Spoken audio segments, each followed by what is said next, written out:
বিশ্বনবী বলতেন আল্লাহুম্মা জাআলনি সাবুরা ওয়া জাআলনি শাকুরা ওয়া জাআলনি ফি আইনি সাগীরা ওয়া ফি আ'ইনি নাসি কাবীরা। হে আল্লাহ, আপনি আমাদের ধৈর্যশীল বানান। আমাদের ধৈর্য নাই, অল্পে আমরা অস্থির। আছে না নাই? এই দেশের মানুষ খুব বেশি অস্থির, বাংলাদেশের মানুষ খুব বেশি অস্থির। আমি পৃথিবীর অনেক দেশে ঘুরেছি, সেখানে দেখেছি মানুষজন খুব ধীরস্থির ভাবে কাজ করতে পছন্দ করে। সুপার শপে যদি কিনতে যায়, they maintain the queue in super shop. Super শপে লম্বা লাইন, সবাই যে ওখানে ভদ্রভাবে দাঁড়ায়, একজনের পর একজন দাঁড়ায়। টিকিট কাটতে যাবে লম্বা লাইন, একজনের পর একজন দাঁড়ায়, একজন যাবে আরেকজন। তো ওখানে যদি কোনো বাঙালি থাকে তখন দেখা যায় তার অস্থির। কেন সামনে এত লাইন, এত সময় লাগে কেন, আমি কখন পাবো, আমার কি হবে? অস্থিরতা আছে না নাই? মানে সে পারে না সামনে সবাইকে ডিঙিয়ে আগে যে টাকা পেতে হবে, আগে যে টিকিট কাটবে। এই অস্থিরতা আমাদের কমাইতে হবে, ধৈর্যশীল হতে হবে। গোটা বিশ্বব্যাপী আমাদের এই বাংলাদেশের মানুষের এই আমরা অস্থির প্রকৃতি, আমরা ঠান্ডা মাথায় ভাবি না, ঠান্ডা মাথায় ভাবতে হবে, ধৈর্যশীল হতে হবে। ইন্নামাস সাবরু ইনদা সাদামাতিল উলা। বিষ্ণু বলেছেন বিপদের প্রথম ধাক্কায় যে সবর ধারণ করতে পারে সেই তো সবর। এজন্য বিষ্ণু দোয়া করতেন আল্লাহুম্মা জাআলনি সাবুরা, আল্লাহ আপনি আমাদের ধৈর্যশীল বানান। ওয়া জাআলনি শাকুরা, আপনি আমার শুকরগুজার বান্দা বানান। বিশ্বনবীর যে ধৈর্যশীল, বিশ্বনবীর যে শুকরগুজার পৃথিবীর কেউ আছে? কথা বলেন। এমন তাবৎ কোনো অত্যাচার নাই যে অত্যাচার বিশ্বনবীর উপর করা হয় নাই। বিশ্বনবী মক্কার জামিনে যখন দাওয়াত দিতে লাগলেন, ওনারে পাগল বলা হলো, বলা হলো তুমি পাগল, বলা হলো মুহাম্মদ একটা কবি, বলা হলো মুহাম্মদ হচ্ছে গণক। বিশ্বনবী যখন রুকু দিতেন, সিজদায় চলে যেতেন, উটের পচা নারী ধরিয়ে এনে বিশ্বনবীর কাঁধে ফেলে রাখা হলো। বিশ্বনবীর গলার মধ্যে রশি ধরিয়ে টান দেয়া হয়। কয়েকবার বিশ্বনবীর এই ঘাড়ের এই চামড়া ছিঁড়ে গিয়েছে, একবার চাদর টান দেওয়ার কারণে, আরেকবার রশি টান দেওয়ার কারণে। বিশ্বনবী কিছুই বলেন নাই, ক্ষমা করে দিয়েছেন। যেই মক্কার শত্রুরা বিশ্বনবীকে মক্কা থেকে বিতাড়িত করেছে, এবং যেই রাতে উনি হিজরত করলেন, মাইগ্রেট করলেন, উনি কেঁদে কেঁদে বারবার মক্কার দিকে ফিরে তাকায়, আবার যায়, আবার ফিরে তাকায়, মাতৃভূমির মায়া ছাড়তে পারছেন না। আর বলছিলেন মাক্কাতু আহাব্বুল বিলাদ ইলাইয়া, মক্কা আমার কাছে সবচেয়ে প্রিয় শহর। লাউলা উখরিজতু লামা খরাজতু মিনহা, আমার যদি বের করে না দেয়া হতো এই শহর থেকে, আমি কোনোদিন এই শহর থেকে বের হতাম না। এত ভালোবাসতেন বিশ্বনবী মক্কার মুকাররমকে, ধৈর্যশীল ছিলেন। এত অত্যাচার অনাচারের পরে যখন মক্কা বিজয়ের ক্ষণ আসলো, এই মক্কাকে বিশ্বনবী তরতলগত করে দিল কে? ফাতে মক্কা হলো। বিশ্বনবী চাইলে পিছে পিছে প্রতিটা কাফের মুশরিককে শেষ করে দিতে পারতেন, ঠিক কিনা? কিন্তু বিশ্বনবী বললেন লা তাসরিবা আলাইকুমুল ইয়াউম ইযহাবু আনতুমুত তুলাকা, কোন রিভেঞ্জ চলবে না, কোনো প্রতিশোধ নাই। একেবারে বড় যুদ্ধাপরাধী যারা, মারাত্মক যারা অফেন্স করেছে, তাদেরকে শাস্তির আওতায় আনা হবে, বাকি সবাইকে আমি ক্ষমা করে দিলাম। In the long history of the world, there is no instance of magnanimity and forgiveness which was shown by our beloved Prophet Muhammad when all of his enemies laid under his feet and he forgave them one and all. পৃথিবীর গোটা পৃথিবীর ইতিহাসে এরকম নজির কোথাও পাওয়া যায় না, যাকে এত অত্যাচার করে বিতাড়িত করা হয়েছে, নির্বাসন দেওয়া হয়েছে, হিজরতে বাধ্য করা হয়েছে। তিনি যখন ওই শহরকে আবার বিজয় করলেন, কাউকে আঘাত করলেন না, আগুন জ্বালিয়ে শহরটাকে জ্বালিয়ে দিলেন না, ওদের বংশকে নির্বংশ করলেন না, বরং মুচকে হেসে বললেন যাও ক্ষমা করে দিন।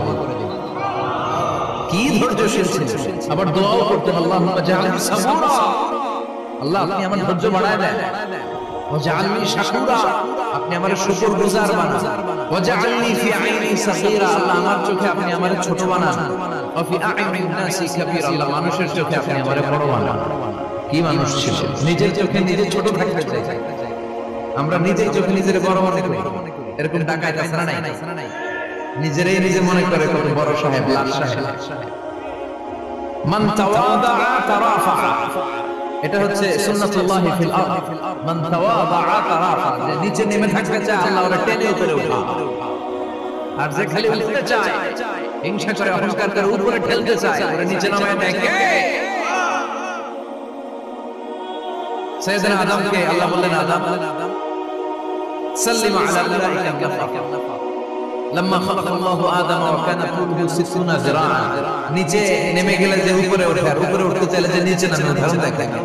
আদম আলাইহিস সালামকে তৈরি করে আল্লাহ বললেন, আদম সাল্লিম আলা উলাইকা নাফর, এই ফেরেশতাদের সালাম দাও। কি দাও? সালাম দাও। কোনো প্রশ্ন নাই, আল্লাহ সালাম দিব কেন? ফেরেশতারা আমার দিব না কেন? আমি আগে দিব কেন? কথা আছে কোনো? যে সালাম সালাম দেওয়ার সাথে সাথে ওনার মর্যাদা বাড়িয়ে দিল কে? এত মর্যাদা বাড়ালেন যে নূরের ফেরেশতারা মাটির আদমকে সিজদা দিতে বাধ্য হয়েছে। চিৎকার করে বলেন ঠিক কিনা? তুমি মাটির আদমকে প্রথম সৃষ্টি করিয়া ঘোষণা করিয়া দিলে শ্রেষ্ঠ বলিয়া, তাই তো নূরের ফেরেশতা করে আদমকে সিজদা, সবার চেয়ে সম্মান দিলে মাটির আদমকে। আল্লাহু আল্লাহু পড়েন, আল্লাহু আল্লাহু তুমি জালালে জালালুহু, শেষ করা তো যায় না গে তোমার গুণগান। আল্লাহু আল্লাহু সুবহানাল্লাহ পড়েন। কি সম্মান আল্লাহ বাড়াইলেন। আল্লাহ বললেন, আদম আজকে থেকে তুমি আশরাফুল মাখলুকা, তুমি খলিফাতুল্লাহ ফিল আরদ, তুমি পৃথিবীতে আমার খলিফা, ভাইস চেয়ারম্যান অফ আল্লাহ। আল্লাহর খলিফা, আল্লাহর আহকামগুলো পালনের জন্য ভাইস চেয়ারম্যান। চুরি করলে হাত কেটে দাও, কার আইন? এই কাজ আদম তুমি দুনিয়াতে যে জিনা করলে ডেথ পেনাল্টি, হেড অফ, শিরচ্ছেদ করে দাও, কার আইন? খলিফা হিসেবে মানুষ এসে করবে, মানুষকে আল্লাহ আশরাফুল মাখলুকাত বানিয়ে দিলেন, নিচু হয়েছে বড় বানিয়ে দিলেন। আর শয়তানের অবস্থা কি? শয়তানকে আল্লাহ বললেন সিজদা দে আদমকে। শয়তান যুক্তি দাঁড় করিয়েছে, খালাকতাহু মিন তিন, খালাকতানি মিন নার ওয়া খালাকতাহু মিন তিন। আল্লাহ আপনি আমারে বানাইছেন আগুন দিয়া, কি দিয়া? আগুনের ধর্ম উপরের দিকে উঠে, আর মাটির ধর্ম সে নিচে পড়ে থাকে, আমি কেন সিজদা দেব?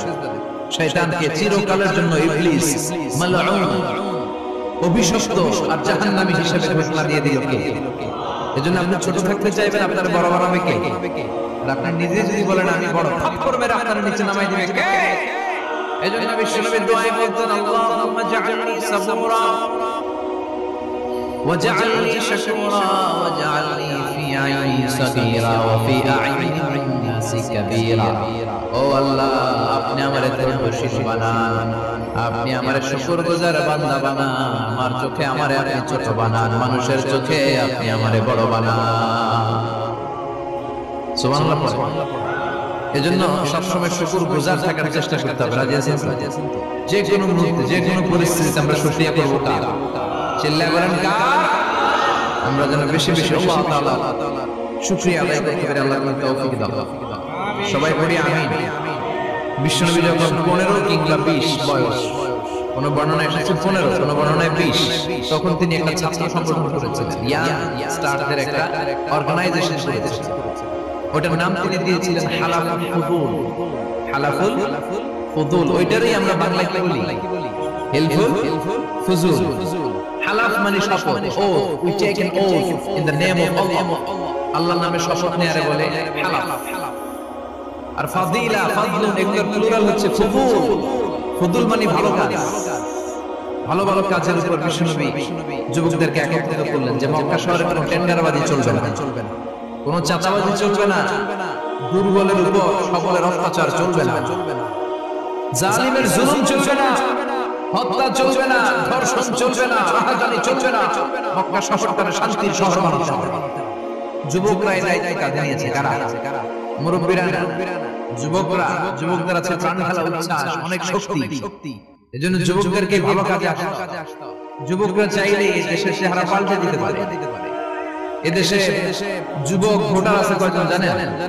নতুন করে যুবক ভোটার হয়েছে 2 কোটি। কয় কোটি? 2 কোটি না? কেন ইমাজিন দ্যাট? কল্পনা করতে পারেন? They can change Bangladesh. They can change the face of Bangladesh. তারা 56,000 বর্গ মাইলের এই বাংলাদেশের চেহারা পাল্টে দিতে পারে। তাদের অনেক শক্তি। এজন্য যুবকদের এই শক্তি কাজে লাগাতে হবে। ফেন্সিডিল, গাঁজা, ইয়াবা, হিন্দি সিনেমা, এগুলোর পিছনে দৌড়ানো যাবে, পর্নোগ্রাফির পিছনে ছোটা যাবে। যুবক বয়সে ভয় পাইতে হবে কারে? চিল্লায় বলেন কাকে? আল্লাহ আমার যুবক ভাইদেরকে তুমি তৌফিক দাও। বিশ্বনবী এই হালাফুল ফুদুল তিনি গঠন করলেন মক্কাতুল মুকাররমা। পুরো মক্কা শহরটা শান্তির শহর হয়ে গেল।